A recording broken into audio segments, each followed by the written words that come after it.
How's it going, guys? James96 here, back with another episode of the Cave-In series. I'm back, guys. This is awesome. I'm feeling so much better now. Can I quickly start the episode just by saying thank you for all your support over the last couple of days. I have been feeling pretty rough, but I'm feeling better now, so let's get started. So, first thing I thought I'd do, as we didn't get much accomplished last episode, is we'd have a look and see where we are on our challenge board. So, find lapis ore we've done. I don't think that was ever shown on camera, but we did find it. I don't think I found redstone ore yet, or striped diamond. We have made a brewing stand. We have made an enchanting... No, we haven't made an enchanting table. Don't worry, you didn't miss that. We haven't made a jukebox. We have constructed an anvil, which is just over there. We haven't done that one yet. Make a redstone machine. We've kind of done. We've made this, which involves redstone, which you could count. But we'll probably make more redstone stuff in the future anyway, so that's not really going to be an issue. Make an iron companion, golem companion, we'll do at some point. Building a snow golem. I have no idea where we're meant to get the snow from that, so I assume we need to do a bit more exploring before we can find snow for that. And then this last row, create a chicken farm. Eventually I'm going to go over to the zombie thing and see if I can get a chicken jockey to spawn. Infiltrate a stronghold. Conquer the Ender Dragon, defeat the Wither, and escape Cave-In. So we haven't done any of those yet. So we've got quite a lot of stuff still to do. But let's quickly go over what we did last time, because it was a very short episode. So, yeah, let's go over it. The big thing that we did is we sorted out a gold farm. So let's go over there now, because I actually need to do some stuff over there quickly. But yeah, we're over here. So as you can see, what it basically works on, let's just wait for the game to load in a bit because it's trying to work out everyone's AI. But yeah, basically how it works is zombies track me into this, zombie pigmen track me into this area. They run in, they bounce off the cactus and they fall down to their death. And look at that, it's working awesomely. One slight problem is that I actually need to grab some quartz for the beginning of this episode, which could be fun, so I thought I'd show this on camera. I don't know if these guys are angry at me. Don't really want to find out. This guy's angry at me. These guys are angry. Oh, this is going to be a right pain. There's some quartz right there, actually. I might have to go for that. Oh, I don't really want to go down there just yet.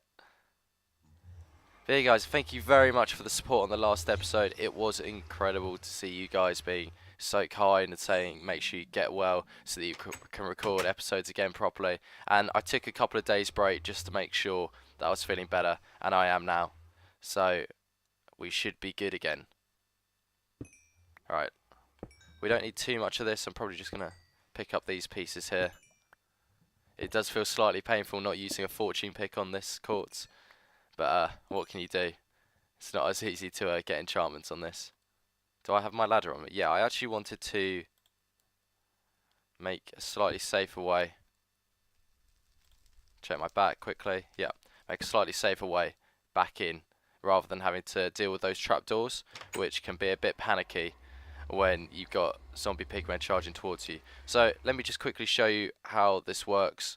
I basically run out, I anger a load of zombie pigmen. Most of them are already angry at me, so I just have to run around. What I'm going to eventually do with a rail track is make it so that it just goes far enough away that this area can spawn zombie pigmen in, because then we'll get loads of zombie pigmen in here, and then they can all charge towards me.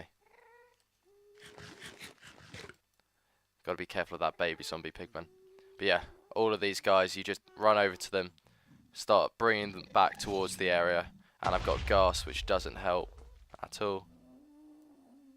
I'm just gonna ignore it, I think. But yeah, run back over here, see them all charging towards me. That's the scary part. That's why I don't want to be dealing with trapdoors in that situation. Then I can just run in through here, close the door behind me, and you'll see they all start trying to pathfind towards me, and for some reason they seem to pathfind towards this corner first and then run back around and come through here like so.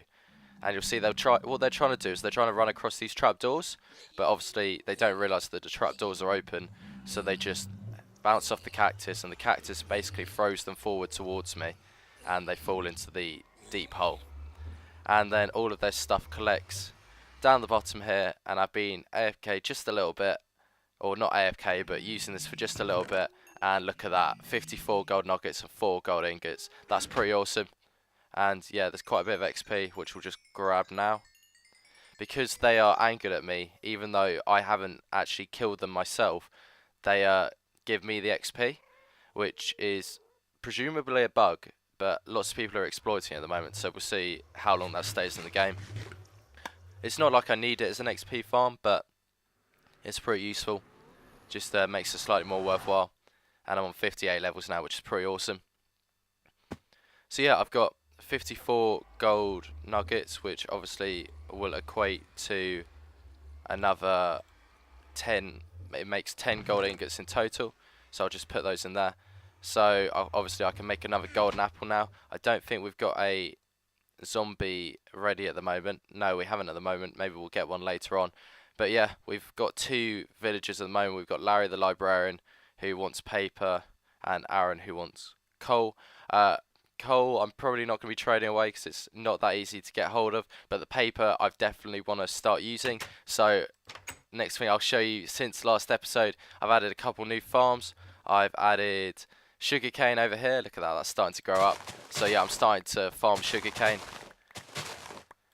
So obviously what I want to do is I want to try and fill up this area and then use any excess sugarcane to trade with Larry, so that we get lots of emeralds, which we can then trade. Obviously the armorer will eventually be able to trade me armor. He's already offering iron helmet, which is good because our iron supply is slowly going down. I'm using it for lots of redstone stuff, which may not be the best idea, but oh well, it's fun.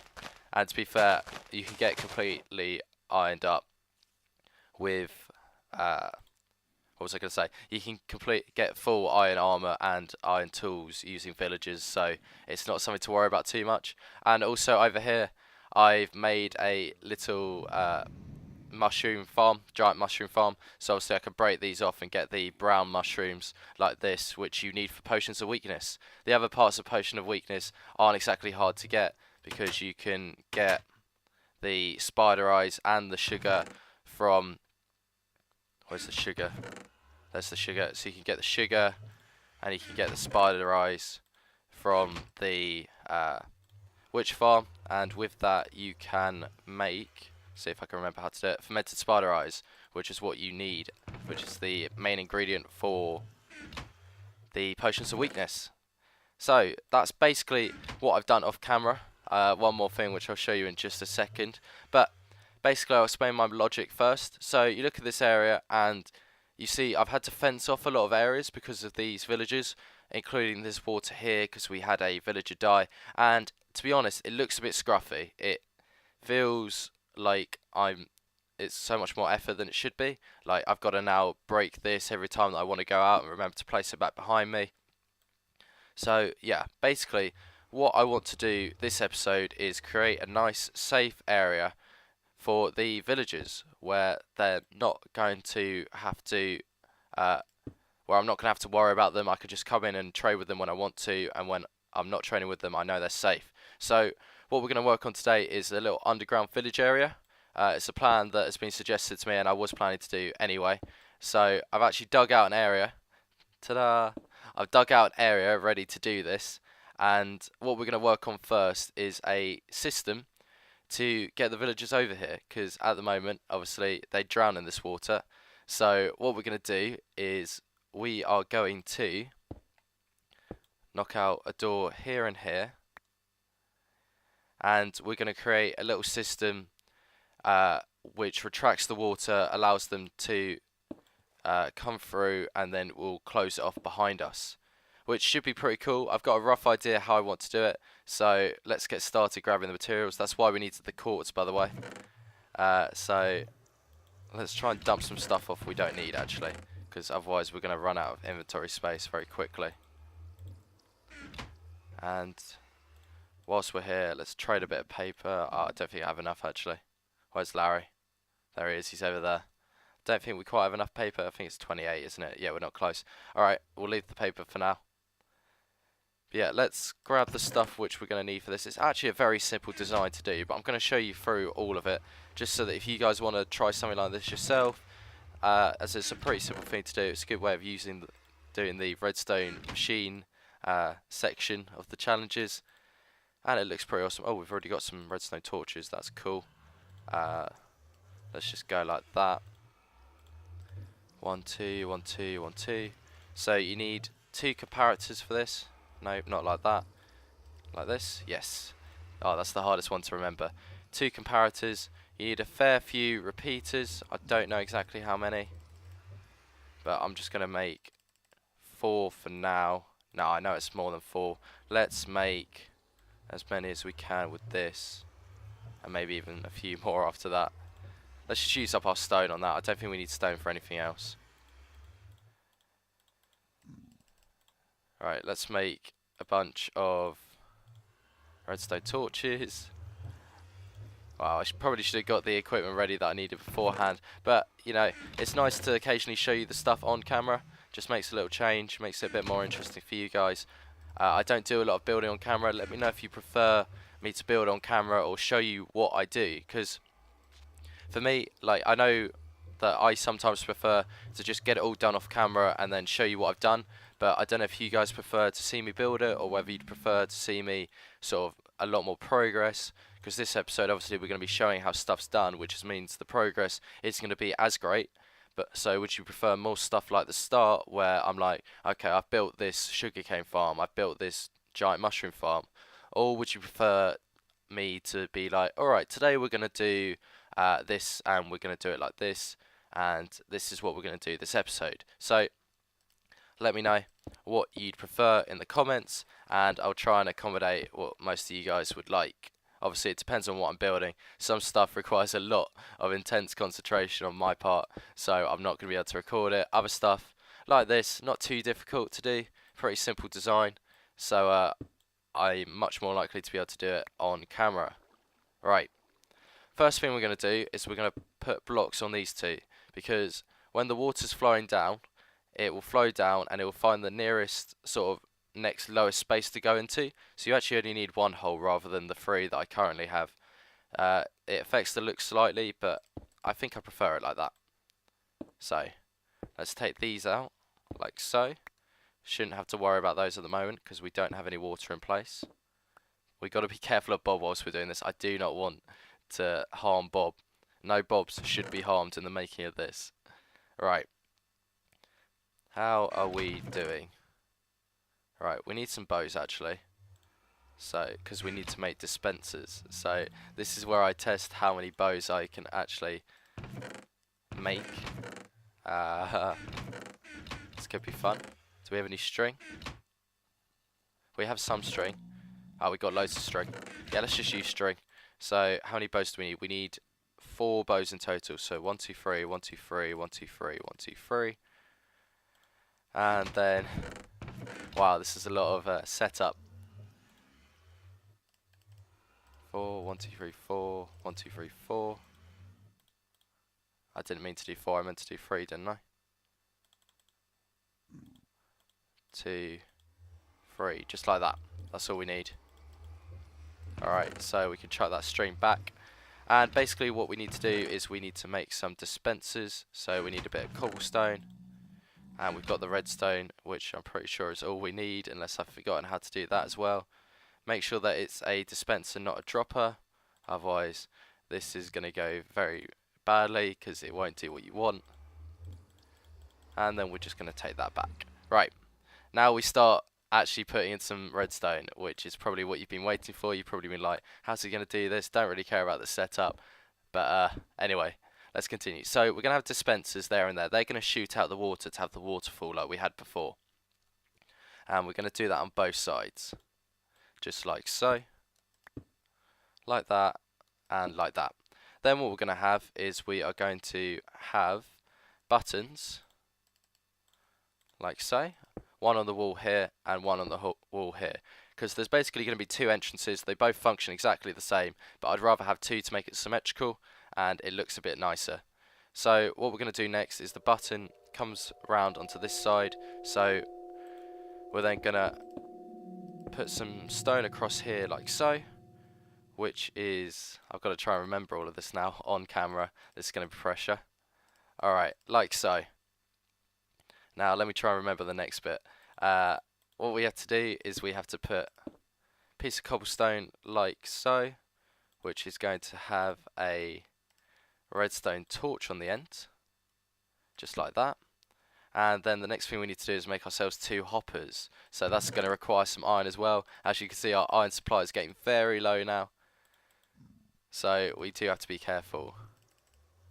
But I'm sure we'll be fine. Like I said, we can get pretty much all the iron equipment that we need. So I'm not too worried about it. Just like that. 2 hoppers, perfect. Right. Now let's go back over here. So what we're making right now, just so that you know, is a T flip-flop. So basically that's going to be able to toggle the door open or close, and it's going to remain in the situation that it's in. So it's not just going to open for a split second and then close again, because these guys can be a nightmare to push. This guy is obviously, oh, there you go. See, he could get stuck in there and then it's going to be a nightmare to get him out. So it's good to have it on a longer system like this.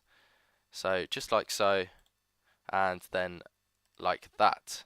And I should be able to demonstrate the T flip-flop straight away actually. This one is actually a pistonless one, because obviously I don't have slime balls to be able to make a sticky piston.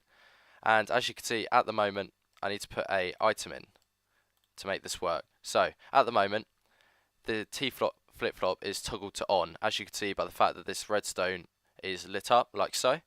Now, if I hit this button, what should happen is, yeah, you now see that both of the redstones are off, and this button will work exactly the same. It will now turn it back on, and it doesn't matter which one you press, it will turn it on and off, like so. So that is how our T flip-flop works. What we need to do now is we need to hook it up to our dispensers and our door system, which we're going to do in just a second. So how we're going to do that is, actually, if you just give me 1 second just to check over exactly how I am planning on doing this design, and I'll be back in a sec. Alright, I just checked over the design that I was planning on using creative, and I'm glad I did, because I made a couple of minor mistakes, which I'm just going to correct now. First one is that we actually need this to be slightly higher, just like so, just because it will look nicer, because we've actually moved the door where the doors are going to be one inwards, just because then, as you saw, I managed to push a villager into a hole, which obviously you don't want to do, so you can have this 2 wide gap, which should mean that you're not going to push them into that hole, which should save you a bunch of time.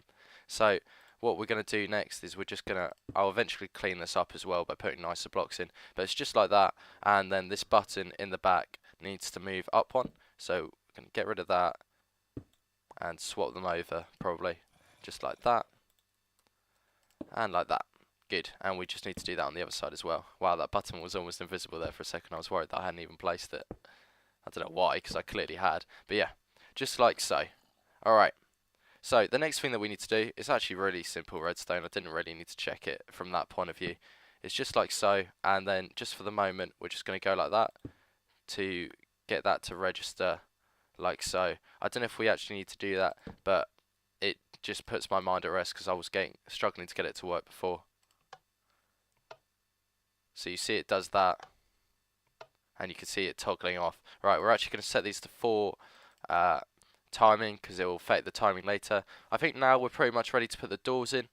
We're going to use iron doors, which again, you could argue isn't great use of iron, but the problem is if we use wooden doors, then villagers will walk through them and they'll walk straight into the water when we don't want them to, and they'll be able to come out of this area, which kind of defeats the point of it. So we're just going to do it like that. And this should be able to now show off the system. So you can hear both of them opening, and they'll stay open, and then now they both close, just like that.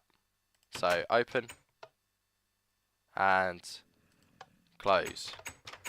Alright, this one kind of toggles twice, which you can't do much about. Doesn't actually affect the design, but yeah, that's how that part works. So that's pretty much the whole door mechanism done, actually. One more thing that we're going to add quickly to both sides is not there. I don't believe. I believe I put it here, like so. Wow, we're running. Let me just grab some cobblestone to be able to use for now as building blocks. I don't really want to use my andesite. Right, so what we're going to add now is a way to lock the door from the inside, just so that if I want to do some trading, I don't leave this open for them to wander back out. And that's really simple to do. All you need for that is a button here, and It locks both sides. Yes, that did work. Slightly concerned. The double toggling thing is all just because of how the system works. It's not actually broken at all. That's just how it happens, unfortunately. And what we can do as well is replace this with a, oh, not there, with a block, and it should still all work because the repeater will power the block, which will power the redstone, which will power the door. So if you watch, like so, and close it, just like that. Good. Works perfectly. We'll do the same on this side. I need to grab another button quickly, so I have to go out this side because I've locked it. Just like so. Look at that, it's working perfectly. This is really fun actually. This is going to look really cool when it's done, so bear with me because it is getting there. I'll just grab some stone from here, just smelt it up a bit more. I've started using sticks as my main fuel type just because it saves on the coal a bit. I can use the coal for torches, which I think is more important at the moment.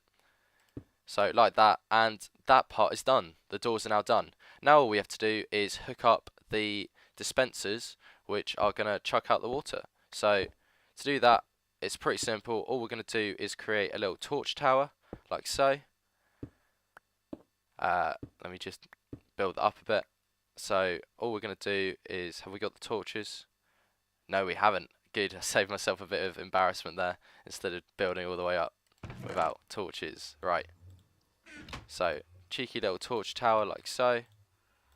And then we're going to need some redstone. So if I can remember what chest it's in, that one there. That should be plenty. Alright.